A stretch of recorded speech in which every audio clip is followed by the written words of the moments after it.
بسم اللہ الرحمن الرحیم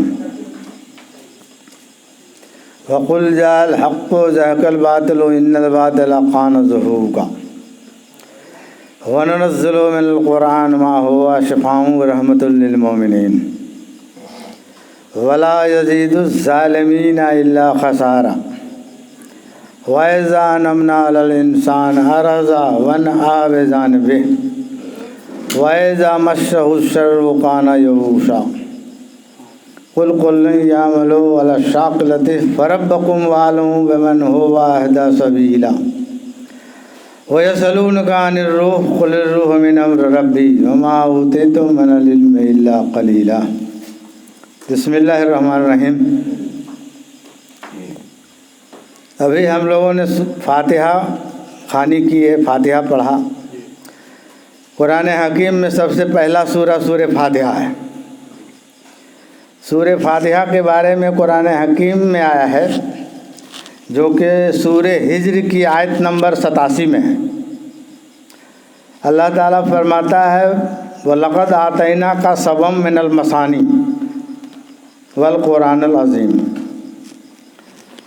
وَلَقَدْ آتَيْنَاكَ سَبْعًا مِنَ الْمَثَانِي وَالْقُرْآنِ الْعَظِيمِ، اور بے شک ہم نے آپ کو 7 آیتیں دی ہیں جو بار بار دہرائی جاتی ہیں، اور عظمت والا قرآن دیا ہے۔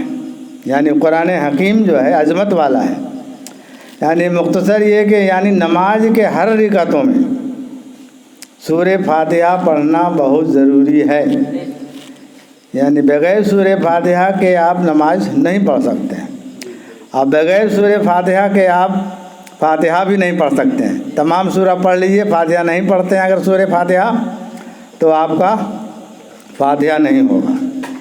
لہٰذا آج سب سے پہلے ہم لوگ پھر اگلے سال ملیں گے، لہٰذا اس لیے مہینہ یہ دسمبر کا 2020 کا 6 تاریخ اور اس سال کا آخری مہینہ ہے، تو اب جو ملیں گے ہم لوگ تو اگلے مہینے میں، اس لیے شروعات کر دیتے ہیں سورہ فاتحہ سے ہی۔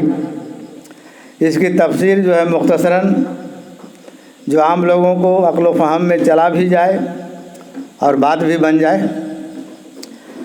اس میں 7 آیتیں ہیں۔ پہلا آیت ہے الحمدللہ رب العالمین۔ بہت جلد بازی میں لوگ پڑھ دیتے ہیں الحمدللہ رب العالمین میں، اس طرح نہیں پڑھنا، آپ کو 7 آیتوں کو ہے اور 7 کو الگ الگ بہترین سے پڑھنا چاہیے۔ الحمدللہ رب العالمین، اس کا تفسیر ترجمہ یہ ہے کہ بہت بہت تعریف، ایسی تعریف کہ جس کا کوئی حد و انتہا نہیں۔ الحمد جو ہے ساری صفتوں کا ایک مجموعہ سے عظیم ہے، جس میں خصوصاً 5 صفتیں ہیں، 5 صفتیں ہیں اور جس کی 5 تعریفیں ہیں۔ یہ پہلے جو آیت ہے الحمدللہ رب العالمین، اس کی تفسیر بزرگان دین کی طرف سے جو کیا گیا ہے، اور ترجمہ الگ ہے، تفسیر الگ ہے، تو یہ تفسیر آپ کو کہیں نہیں ملے گا، صرف یہیں، اور وہ بھی اس کا مختصراً آپ کو سنا دیا جائے گا۔ الحمدللہ رب العالمین بہت بہت تعریف، ایسی تعریف کہ جس کا کوئی حد و انتہا نہیں، ایسی تعریف جس کا کوئی حد و انتہا نہیں۔ الحمد بہت ساری صفتوں کا مجموعہ سے عظیم ہے، اور جس میں خصوصاً 5 صفتیں ہیں اور جس کی 5 تعریفیں ہیں۔ اول تعریف یہ ہے کہ وہ خالق ہے، خالق کائنات ہے، تمام جتنے بھی مخلوقات ہیں سب کو خلق کرنے والا، پیدا کرنے والا وہی ہے، خالق کائنات ہے، خلق کرتا ہے جتنے بھی مخلوقات ہیں، یا جو بھی چرند پرند سے لے کے کائنات میں جو کچھ پیدا کرنے والا ہے وہ الحمدللہ رب العالمین۔ جتنے بھی کائنات میں جو کچھ ہے اس کو پیدا کرنے والا کون ہے؟ الحمدللہ، جس کی بہت ساری تعریفیں ہیں۔ پہلی تعریف یہ ہے کہ وہ خالق کائنات ہے، وہ خلق کرتا ہے، جتنے بھی کائنات میں سب کو خلق کرنے والا وہی ہے۔ چاند ہو، سورج ہو، ستارے ہوں، فرشتے ہو، جو کچھ بھی ہے خلق کرنے والا وہی ہے۔ تو اول تعریف یہ ہے کہ وہ خالق کائنات خلق کرتا ہے، پیدا کرتا ہے، پیدا کرتا آ رہا، کرتا رہے گا۔ آدمیوں کو بھی پیدا کر رہا ہے، جانوروں کو بھی پیدا کر رہا ہے، پرندوں کو بھی کر رہا ہے، کیڑے مکوڑے جتنے بھی ہیں خلق، یعنی سب کو پیدا کرنے والا وہی ہے۔ دوسری تعریف یہ ہے کہ وہ رازق ہے، یعنی رزق دینے والا ہے۔ وہ رزق دیتا ہے اپنی خون کے سے، یعنی وہ ہر مخلوقات کو رزق مہیا کرتا ہے۔ جتنے بھی کائنات میں ہیں سب کو روزی کا ذمہ وہی لیا ہے، اور سب کو وہ رزق مہیا کرنے والا ہے، اور کر رہا ہے، اور کرتا رہے گا۔ تیسری تعریف یہ ہے کہ وہ رحمان ہے۔ رحمان ہے یعنی وہ تبدیل کرنے والا ہے، رائی کو پہاڑ بنا دینے والا ہے، قطرہ کو دریا بنا دینے والا ہے، تبدیل کر کے یعنی بدل دینے والا ہے۔ رائی کو تبدیل کر کے پہاڑ بنا دیتا ہے، قطرہ کو دریا بنا دیتا ہے، یعنی بہت بڑا وہ تبدیل کرنے والا ہے۔ اور آگ کو نور میں تبدیل کر دیتا ہے، آگ کو نور میں تبدیل کر دیتا ہے، پھر اسے پال پوس کر بڑا انسان بنا دیتا ہے۔ یہ وہ ایک عظیم وارث ہے، جو کچھ بھی ہے سو اسی کا ہے، اور اسی کے لیے ہر فرد و بسر میں جو کچھ ہے اسی کا ہے، اسی کے لیے ہر فرد و بسر میں یہ وہ تبدیل کرنے والا ہے۔ ایک جانور، ایک گائے، ایک بھینس جو ہے اس کو کٹو لوگ کھلاتے ہیں، اور اس کو تبدیل کر کے وہ دودھ بنا دیتا ہے۔ کٹو ہے، پیٹ میں گوبر بھی ہے، اور ساتھ ہی ساتھ اس کا رس نکلنے کے بعد وہ اس کا بدبو اس میں نہیں آتا ہے دودھ میں، یعنی تبدیل کر کے پہلے تو رس میں تبدیل کرتا ہے، اس کے بعد اس سے خون بنتا ہے، اور خون بننے کے بعد پھر اس سے دودھ بن جاتا ہے، اور سیمت ماترا میں بن کر کے ایسا بنا دیتا ہے کہ ایک بہترین چیز جس سے آدمی کا پالن پوشن ہو رہا ہے، اور اس کو پھر اور طریقے سے ہر بہتر سے بہتر آپ مٹھائی وغیرہ سب اسی سے بنتا ہے۔ تو یعنی وہ تبدیل کرنے والا ہے۔ وہ تبدیل کون کرتا ہے؟ کوئی نہیں کر سکتا ہے، دوسرا کرنے والا وہی ہے۔ وہی کون ہے؟ الحمدللہ رب العالمین۔ سو جو کچھ ہے سو اسی کا ہے، ہر فرد و بسر میں، یعنی تمام کائنات میں جو بھی بدلنے والا ہے سو وہی بدلنے والا ہے۔ یہ اس کی تیسری تعریف ہے۔ چوتھی تعریف یہ ہے کہ وہ رحیم ہے، رحم کرنے والا ہے، نار جہنم کو بجھا دینے والا، پیاسوں کے لیے ابر رحمت، سکون قلب، قرار دل اور تسکین جان ہے۔ یعنی اس کو پھر سے سنیے کہ وہ رحیم ہے، رحم کرنے والا ہے، اور نار جہنم کو بجھا دینے والا ہے، پیاسوں کے لیے ابر رحمت، سکون قلب، قرار دل اور تسکین جان ہے۔ سب سے عجیب نعمت جو اللہ نے دیا ہے رحمت، اس سے بڑی نعمت آدمیوں کو کچھ بھی نہیں ملا ہے دنیا میں، اس پر غور فرمائیے گا۔ سب سے بڑی نعمت اور آدمیوں کو کچھ نہیں ملا ہے سوائے اس کے کہ دنیا جہنم میں ایک بہشت ہے۔ دنیا کی تمام رنگینیاں اور تمام قوتوں میں اسی کی ذات اقدس کار فرما ہے۔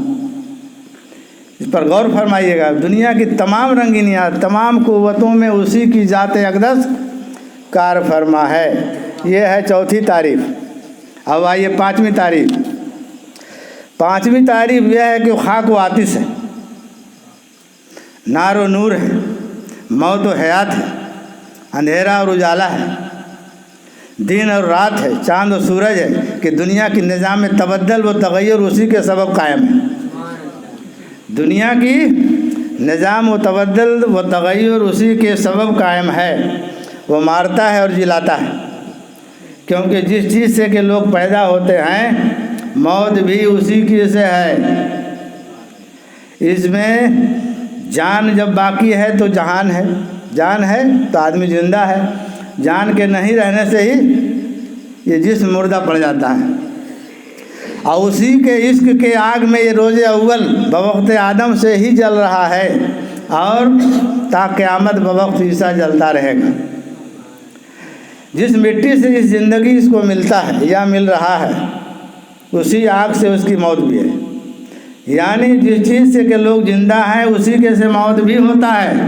یعنی جان جسم میں ہے قائم تو زندگی ہے، اور جان قبض ہونا ہی موت ہے، جان قبض ہو جانا ہی موت ہے۔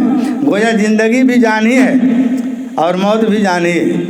اس کو ذرا غور فرمائیے گا، کیونکہ موت گویا زندگی بھی جان ہی ہے اور موت بھی جان ہی ہے، کیونکہ جان ہی کے رہنے سے زندگی تھا اور جان ہی کے نہیں رہنے سے موت، بس زندگی بھی وہی ہے اور موت بھی وہی ہے، یعنی مارتا بھی وہی ہے اور جلاتا بھی وہی ہے۔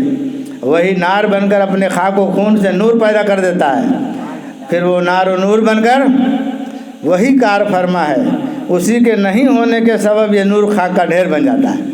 سبحان اللہ، سبحان اللہ۔ یہ پانچویں تعریف ہے، اتنا یہ تعریف مختصراً ہوا۔ اب آئیے صفتیں اس کی پھر 5 صفتیں بھی ہیں۔ آپ لوگوں کو تھوڑا سا دماغ پر زور دینا ہوگا، کچھ باتیں سمجھ میں آ رہی ہیں، کچھ نہیں بھی آ رہی ہیں، لیکن غور فرمائیے گا۔ پہلی صفت یہ ہے کہ وہ زمین ہے، پہلی صفت یہ ہے کہ وہ زمین ہے۔ تمام جاندار کا جو خمیر ہے وہ مٹی سے ہی ہوتا ہے اور تمام مخلوقات کا رزق زمین سے ہی ملتا ہے، حتیٰ کہ درخت و پودے کے وہ رزق بھی زمین سے ہی ملتا ہے۔ اس لیے پہلا صفت یہ ہے کہ وہ زمین ہے۔ کائنات میں جو کچھ بھی ہے وہ تو اسے کا ہی ہے، لیکن اس کا ایک صفت ہے جو زمین ہے، یعنی بغیر زمین کے کچھ ہو نہیں سکتا ہے۔ زمین میں ہی سب کا رزق چھپا ہوا ہے۔ زمین میں ایک دانہ آپ بوتے ہیں، 70 دانہ کاٹتے ہیں، تو یہ زمین جو ہے اس کی ایک صفت ہے۔ اگر زمین نہیں ہوتا تو کسی کو رزق کیسے ملتا؟ تو وہ اس کا ایک صفت میں سے ہے۔ بہرحال دوسری صفت ہے کہ پانی ہے۔ دوسری صفت یہ ہے کہ وہ پانی ہے اور بجز پانی کے کسی جاندار کا بھی زندگی ممکن نہیں ہے۔ یہ حتیٰ کہ گھاس و پھوس ہو، درخت پودے بھی ہو، بغیر پانی کے نہیں جی سکتے۔ تو یہ دوسری صفت اس کی ہے۔ تیسری صفت ہوا ہے۔ تیسری جو صفت ہے وہ ہوا ہے۔ تیسری صفت یہ ہے کہ وہ ہوا ہے کہ بغیر ہوا کے کسی کو بھی وسعت و درازی حاصل نہیں ہے۔ بغیر ہوا کے کسی کو بھی وسعت و درازی حاصل نہیں ہے، یعنی ہر چیز ہوا سے ہی بڑھتا ہے، پھولتا ہے، پھلتا ہے، چلتا ہے، پھرتا ہے، اٹھتا ہے، بیٹھتا ہے۔ بغیر ہوا کے کسی شے میں بھی حس و حرکت ممکن ہی نہیں ہے، یعنی ہوا نکل گیا آدمی کا کام ختم۔ اس لیے ہوا بھی اس کی ایک صفت ہے۔ چوتھی صفت یہ ہے کہ وہ آگ بھی ہے۔ کہیں کہیں پر آگ کا بھی پوجا ہوتا ہے، اسی لیے یہ چوتھی صفت آگ ہے۔ جو چوتھی صفت آگ اس لیے ہے کہ وہ آگ بھی ہے کیونکہ بجز آگ کے کسی مخلوقات کا بھی قائم رہنا ممکن نہیں ہے، کسی بھی مخلوقات کا۔ ہر ایک آدمی میں، ہر ایک کے اندر ایک حدت ہے، ایک گرمی ہے۔ آدمی کھانا کھاتا ہے، ہضم کر جاتا ہے، اگر گرمی نہیں ہو تو ہضم نہیں ہوگا۔ اس کو ہندی میں اگنی کہتے ہیں کہ آپ کا اگنی جو ہے وہ مند پڑ گیا، اس لیے ہضم نہیں ہو رہا ہے۔ یعنی ایک حدت ہے، ایک گرمی ہے، جس کی وجہ سے ہر شے جو ہے مخلوق جی ہوش ہے، کھانا کھاتا ہے، ہضم ہوتا ہے۔ اگر کسی شے کے وجود میں حدت یا آگ یعنی گرمی نہیں ہو تو وہ کھانا ہضم نہیں کر پائے گا، لہذا اس کی ایک صفت جو ہے وہ آگ بھی ہے۔ اور اگر وہ آگ کا گرمی نہیں ہو، جیسے جب آدمی مر جاتا ہے اس کا بدن بالکل ٹھنڈا پڑ جاتا ہے، اس کو چھو کے دیکھیے، ٹیمپریچر اس کا بالکل چلا جائے گا 93 92، یعنی ایک دم ٹھنڈا پڑ گیا۔ اگر جب تک گرمی بنا ہوا ہے 96 ہے 97 ہے، ہم لوگ جو ڈاکٹری کرتے ہیں اس میں بھی دیکھتے ہیں بھائی اس کا ٹیمپریچر ڈاؤن ہو گیا، یعنی اس کے اندر ایک جو لمٹ ہے جو گرمی کا وہ ہونا ضروری ہے۔ اگر نہیں ہوگا تو وہ جی ہوش نہیں رہے گا بلکہ مردہ ہو جائے گا، خواہ وہ چونٹی ہی کیوں نہ ہو۔ سب کو ایک حدت ہے، ایک گرمی ہے، بس وہ اس کا ایک صفت آگ بھی ہے۔ پانچویں صفت وہ نور ہے، سب سے مہتوپورن ہے۔ پانچویں صفت یہ ہے کہ وہ نور ہے اور ارض و سماوات کا وہ نور ہے۔ ارض یعنی زمین اور آسمان کا وہ نور ہے، کیونکہ ہر چیز کا ایک جنس ہوتا ہے۔ اس نور پر ذرا غور فرمائیے گا، یوں تو ہر چیز آپ کے دماغ میں جائے گا ہی، خواہ کوئی مذکر ہو یا مؤنث یا معلق، انسان ہو یا حیوان، چرند ہو یا پرند، یہاں تک کہ درخت اور پودے کا بھی ایک جنس ہوتا ہے۔ بس وہ نور ہے تمام کائنات و عالم موجودات کا، ہاں بہت سی چیزیں ایسے بھی ہیں جو اپنے غلط کاری کی وجہ سے، غلط کام کی وجہ سے وہ بے نور بھی ہو جاتی ہے، بعض چیزیں ایسی ہیں، لیکن پھر بھی اس کو بھی کسی بھی حالت میں اس کے بغیر چین و سکون نہیں ہے، سب کو چاہیے، لہذا وہ ایک نور ہے، اس کی صفت سب سے جو مہتوپورن ہے وہ نور بھی ہے۔ یہ 5 تعریفیں اور 5 صفتیں ہیں، اس کی بہت گہرائی میں جانے کی ابھی ضرورت نہیں ہے، لیکن بس یہ 5 جو تعریفیں ہیں اور 5 صفتیں ہیں جو آپ کو ہم نے بتایا۔ اب اس کے بعد آئیے، یہ 5 قوتوں کا مجموعہ ہے، اس کا 5 بے مثال کردار ہے، 5 تعریفیں ہیں، جس کے سبب ہی انہیں الحمدللہ رب العالمین کہا گیا۔ ایک آیت ہے، یہ 5 صفتیں اور 5 تعریفیں، اتنا جو معلوم ہوا آپ لوگوں کو، اس کے وجہ سے الحمدللہ رب العالمین، یہ تو ساری تعریفیں اسی کے ہیں۔ اب ایسی تعریف ہے جس کا کوئی حد وہ انتہا ہی نہیں، لہذا الحمدللہ رب العالمین کی خاص باتیں یہ ہوئی۔ اب آئیے، یعنی بہت سارے عالم میں یہ عالمین اس لیے کہا گیا ہے کہ ایک عالم نہیں ہے، ہم لوگ جس دنیا میں رہ رہے ہیں یہ ایک عالم ہوا، لیکن اس کے علاوہ اور بھی عالم ہیں، 7 عالم ہیں۔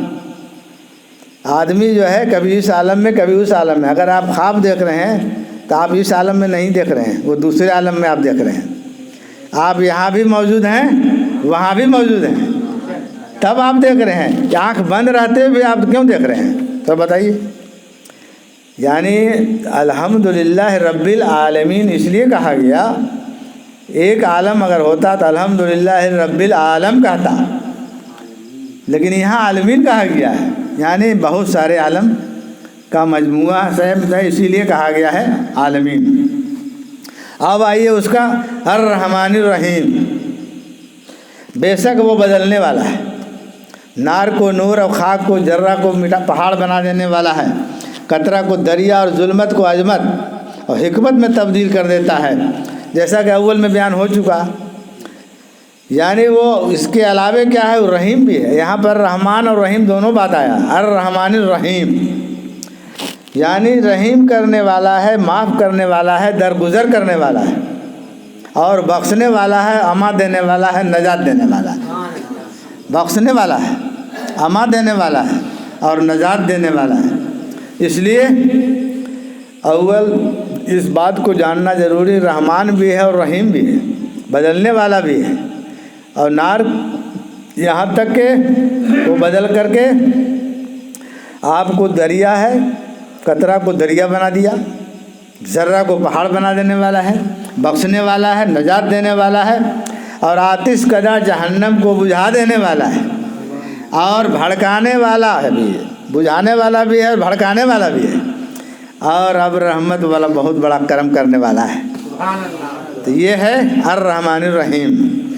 اب آئیے مالک یوم الدین، یعنی روز قیامت کا وہ مالک ہے، گو کہ دنیا کا بھی مالک ہے، لیکن یہاں پر آیا ہے مالک یوم الدین، یعنی روز قیامت کا مالک ہے، بادشاہ ہے، انصاف کے دن کا وہ بادشاہ ہے۔ ابھی جو بادشاہ دنیا کا ہے وہ تو الگ ہے، لیکن وہ کہہ رہا ہے مالک یوم الدین، یعنی روز جزا کے ہم مالک ہیں، یعنی بادشاہ ہم اس دن کا ہیں جس دن قیامت ہوگا، اس کے بعد تمام لوگ اسی کے غلام و اسیر ہوں گے، حالانکہ ابھی بھی ہیں، لیکن اس روز وہ انصاف کرے گا اور سبھی لوگ غلام و اسیر ہوں گے، اب بھی ہیں، اس روز بندہ اور غلام ہوگا، روز قیامت وہ انصاف کرے گا، اس کا وعدہ انہوں نے کیا ہے، کیونکہ اس روز مختار کل ہوگا، اس کے بعد کوئی اس کو کہنے والا کچھ نہیں ہوگا، اور حاکم بن کر انصاف کرے گا، تمام کائنات فنا ہو کر سبھی ایک ہی جگہ اکٹھا ہو جائیں گے۔ ابھی جو بہت دوری پر ہے، ایک عالم سے دوسرے عالم کی کافی دوری ہے، جس کے آپ بارے میں سوچ بھی نہیں سکتے ہیں کتنا دوری ہے، لیکن قیامت کے دن کیا ہوگا کہ سب کے سب ایک ہی جگہ اکٹھا ہوں، اور تمام عالمین کو فنا کر کے ایک عالم میں سب کو لایا جائے گا، اللہ، رسول، فرشتے، جن جتنے بھی مخلوقات سب ایک ہی جگہ اکٹھا ہوں گے اور وہ انصاف کرے گا. اسی لیے کہہ رہا ہے مالک یوم الدین، وہ روز جزا کا مالک ہے. اس روز تمام مخلوقات ایک ہی ساتھ اکٹھی ہوں گے مثل غلام اور قیدی کے. ایسا نہیں ہے کہ آپ بالکل آزاد رہیں گے، مثل غلام اور قیدی کے ہوں گے. اور ایک دن 50,000 سال کے برابر ہوگا. اس پر غور کیا جائے، اگر اس پر پورا ایمان رہتا ہے تو وہ آدمی دنیا میں کوئی بھی غلط کام کربے نہیں کرے گا. لیکن اس پر پورا امید نہیں ہے، اس کی وجہ سے کچھ بھی کر لیتا ہے. لیکن پڑھ رہا روز مالک یوم الدین، سننا اس کو نہیں ہے نہ سمجھنا ہے، وہ پڑھتے خالی جانا ہے. تو یہاں پڑھنا ہے اور سمجھنا بھی ہے. مالک یوم الدین کا کیا معنی ہوا؟ روز جزا کا مالک ہے، انصاف کے دن کا مالک ہے. اس دن مختار کل ہوگا اور جسے چاہے گا نجات دے گا، جسے چاہے گا جہنم میں ہی چھوڑ دے گا. جسے چاہے گا نجات دے گا، جسے چاہے گا جہنم میں ہی چھوڑ دے گا. ہزاروں ہزار نہیں، لاکھوں لاکھ سال چھوڑ دے گا، کروڑوں سال چھوڑ دے گا. اور یہ بھی جان لیجئے کہ قیامت کے روز اندھیرا الگ اور اجالا الگ ہو جائے گا. اور انصاف اندھیرے میں ہی ہوگا. گو کہ اندھیرا ایسا نہیں ہوگا جیسا ابھی اندھیرا ہے. اندھیرا ایسا نہیں ہوگا جیسا کہ ابھی اندھیرا ہوتا ہے، لیکن انصاف اندھیرے میں ہی ہوگا. اور اجالا ادھر ہو جائے گا. بیچ میں ایک کھائی ہوگی جو لامحدود ہوگی، اور ہر انسان کو اس کھائی سے اس پار جانا ہی ہوگا. چاہے یہیں دنیا میں پار ہو جائے، یا تو وہاں کسی کے سہارے سے پار ہو جائے، یا تو یہاں اپنے عمل سے پار ہو جائے، اور نہیں تو پھر وہاں ایک لات مارے گا اس سے بھی پار ہو سکتا ہے. یہاں پر وعدہ جس چیز کا ہے اس چیز کا بھی وعدہ ہے، پار ہونے کا بھی وعدہ ہے. تو کہا گیا ہے کہ ہر آدمی کو اس کو دوزخ پر سے گزرنا ہی ہوگا. لیکن جو نیک عمل کیے ہوئے ہیں، جو اللہ کو رسول کو مان کر ایمان لائے ہوئے ہیں، جو اپنے اللہ اور رسول کو جان پہچان کر ایمان لائے ہیں، ان کے لیے وہ جو ہے ایک پل کا بھی سفر نہیں ہوگا. مٹکی مارے پار، یعنی اتنا کم سیکنڈ میں پار ہو جائے گا ایمان والے. لیکن جو بے ایمان ہوگا وہ ہزاروں ہزار سال میں بھی نہیں پار ہوگا، بیچ کھائی میں ہی گرے گا. تو خوش نصیبی ہے کہ ہم لوگ سبھی پار ہونے والے میں سے ہیں. اس لیے کہ ایسے ہم لوگ کشتی میں نہیں، بہت بڑا جو ہے اس کو کہیے بحری بیڑا میں ہم لوگ سوار ہیں. بہت اچھا. تو امتیاز ہے کہ تو اس دن اندھیرا الگ ہوگا اور اجالا الگ ہوگا، بیچ میں ایک کھائی ہوگی. انصاف اندھیرے میں ہی ہوگا. 50,000 سال وقت لگے گا. اب جسے چاہے گا وہ بخش دے گا، جسے چاہے گا نہیں بخشے گا. لیکن اس نے وعدہ کیا ہے کہ ہم اپنے بخشش کرنے والوں کے ساتھ بخشش کریں گے. ہم کچھ لوگوں کو ایسا پاور دیا ہے جس کے کہنے پر ہم بخش دیں گے. جو کلمہ گو یہاں پڑھنے والے ہیں، جو کلمہ طیب کو پڑھ چکے ہیں، جن کا مکمل ایمان ہے، ان کے لیے کوئی مشکل کی کام نہیں ہوگی. جو یہاں 1,00,000 بار تہے دل سے زبان سے اقرار اور دل سے تصدیق کر چکا ہے، اس کا پار ہونا بالکل نشچت ہے، طے ہے. اس لیے کہ اللہ کے رسول کا وعدہ، یہ میرے طرف سے نہیں، اللہ کے رسول کا وعدہ. باقی جو بھی جہنمی ہوں گے وہ اس پار نہیں پار ہو سکیں گے.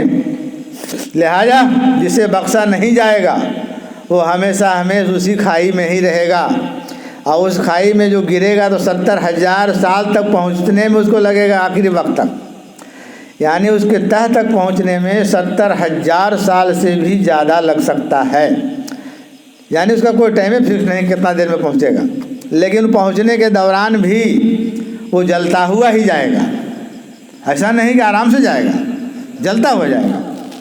اسی لیے کہا ہے مالک یوم الدین. بس وہ مالک ہے یوم الدین کا. ان باتوں کہنے کے بعد، ان تمام باتوں کو کہہ لینے کے بعد وہ اپنی حقیقت کو بیان کر دیتا ہے. اس کے بعد اپنے بندوں کو اپنی پرستش کا طریقہ بتاتا ہے، غلط راستوں سے بچنے کو بتاتا ہے کہ جو غلط راستے ہیں اس پر نہیں جائیے، جو شہداؤں کا طریقہ ہے، جو صدیقین و نبیین کا طریقہ ہے، جو بزرگان دین کا طریقہ ہے، جو صالحین کا طریقہ ہے، جو شہداؤں کا طریقہ ہے، اس پر آپ چلیے، آپ کی بخشش ضرور ہوگی، نجات ضرور ہوگی۔ تو رب سلم علی رسول اللہ، رب سلم علی رسول اللہ، مرحبا مرحبا رسول اللہ، مرحبا مرحبا رسول اللہ، اے خدا دم بدم درود و سلام، اے خدا دم بدم درود و سلام، اپنے پیارے نبی پر بھیجو سلام، اپنے پیارے نبی پر بھیجو مدام، اس نبی پر ہو بار بار و سلام، اس نبی پر ہو بار بار و سلام، کلمہ لا الہ الا اللہ، کلمہ لا الہ الا اللہ، ہے محمد میرا رسول اللہ، ہے محمد میرا رسول اللہ، پیدا ہوئے رسول اللہ، جب کہ پیدا ہوئے رسول اللہ، تب قل لا الہ الا